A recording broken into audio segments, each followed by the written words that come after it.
Iran এক অদম্য সাহসের নাম, বহুমাত্রিক আগ্রাসনের সামনে মাথা উঁচু করে সগৌরবে বাঁচার নাম। পশ্চিমা সাম্রাজ্যবাদী শক্তি আর ইসরায়েলের আগ্রাসন যখন পুরো মধ্যপ্রাচ্যকে গিলে খেতে চায়, তখন কেবল বুক চিতিয়ে দাঁড়ায় তেহরানি। এটাই ইরানের আসল চরিত্র, মরলে শহীদ, বাঁচলে গাজী। তবুও শুধু বাঁচার জন্য আপোষ নয়। আমেরিকা ইসরায়েলের অব্যাহত সামরিক চাপ, একের পর এক গুপ্ত হত্যা আর সাম্প্রতিক নারকীয় হামলায় বিধ্বস্ত পুরো ইরান।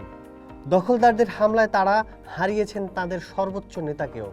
তবুও ভয় নামক কোনো শব্দ ইরানের অভিধানে নেই। নিষেধাজ্ঞার পাহাড় আর স্বজন হারানোর শোক বুকে নিয়ে ইরান গেয়ে চলছে প্রতিরোধের গান। মাথা নত না করা এই জাতির কাছে ঈদ কেবল একটি উৎসব নয়, বরং সাম্রাজ্যবাদের বিরুদ্ধে এক আধ্যাত্মিক বিদ্রোহ। ইরানে ঈদ মূলত পারস্য আভিজাত্য এবং ধর্মীয় সংস্কৃতির যৌথ প্রকাশ। ঐতিহ্যগতভাবে ইরানের বাসিন্দারা মুসাল্লা বা গ্র্যান্ড মসজিদগুলোতে লাখ লাখ মানুষের সুবিশাল জামাতে শরিক হয়ে ঈদের নামাজের মাধ্যমে শুরু করেন তাদের দিন। সরকারও এই দিনটিকে সর্বোচ্চ গুরুত্ব দিয়ে উদযাপন করে। রাস্তাঘাটে বিতরণ করা হয় শরবত ও মিষ্টান্ন। শহর জুড়ে চলে চোখ ধাঁধানো আলোর বর্ণিল খেলা। ইরানিদের কাছে ঈদ মানে পরিবারের পুনর্মিলন। যে যেখানেই থাকুক, এই দিনে তারা মিলিত হয় পরিবারের সাথে। ইরানিদের ঈদের আনন্দ বহুগুণে বাড়িয়ে দেয় আভিজাত্যপূর্ণ পারস্য খাবার। কিন্তু ইরানে এবারের প্রেক্ষাপট চরম বৈরী। আমেরিকা ও ইসরায়েলের অব্যাহত সামরিক আগ্রাসন আর সাম্প্রতিক হামলায় বিপর্যস্ত তেহরান। সেই সাথে দীর্ঘ কয়েক দশক ধরে চলা কঠোর মার্কিন নিষেধাজ্ঞার ফলে চরম অব্যবস্থাপনার মুখে ইরানের অর্থনীতি। মুদ্রাস্ফীতি সাধারণ ইরানিদের খাবার টেবিল থেকে কেড়ে নিয়েছে তাদের ঐতিহ্যবাহী খাদ্য।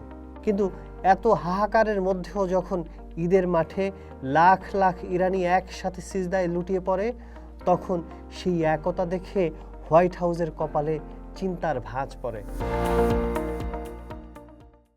সমৃদ্ধকালের ইরানের ঈদ ছিল প্রাচুর্যের সমার্থক। তখন দস্তরখানে রাজত্ব করত খোরেস-ই ফেসেনজান কিংবা জাফরানি পোলাওয়ের অঢেল আয়োজন। কিন্তু নিষেধাজ্ঞার জাঁতাকলে পিষ্ট বর্তমান ইরান এখন অনেক বেশি মিতব্যয়ী। বাজারে জাঁকজমক ম্লান হয়েছে, পকেটে টান পড়েছে সাধারণ মানুষের। তবুও তারা তাদের ঐতিহ্য বিসর্জন দেয়নি। তারা এখন আভিজাত্যের চেয়ে সামাজিক সংহতিকে বড় করে দেখে। জাফরান ও গোলাপ জলের সুবাস মাখা মিষ্টান্ন, গজ কিংবা সোহান দিয়ে তারা আজও বিশ্বকে জানান দেয়, বোমা মেরে বা নিষেধাজ্ঞা দিয়ে একটি প্রাচীন জাতির সংস্কৃতি মুছে ফেলা যায় না। আসন্ন ঈদ হতে যাচ্ছে ইরানের জন্য এক বড় পরীক্ষা। এক হাতে তারা প্রিয়জন হারানোর শোক সামলাচ্ছে, অন্য হাতে ধরে রেখেছে প্রতিরোধের পতাকা। যে ইরান নিষেধাজ্ঞার জাঁতাকলে পিষ্ট হয়েও ইসরায়েলের আকাশ কাঁপিয়ে দেওয়ার ক্ষমতা রাখে, তাদের ঈদ ম্লান করার সাধ্য কারও নেই। পোস্ট দেখুন, ভাবুন, করুন, থাকুন পোস্টের সাথে।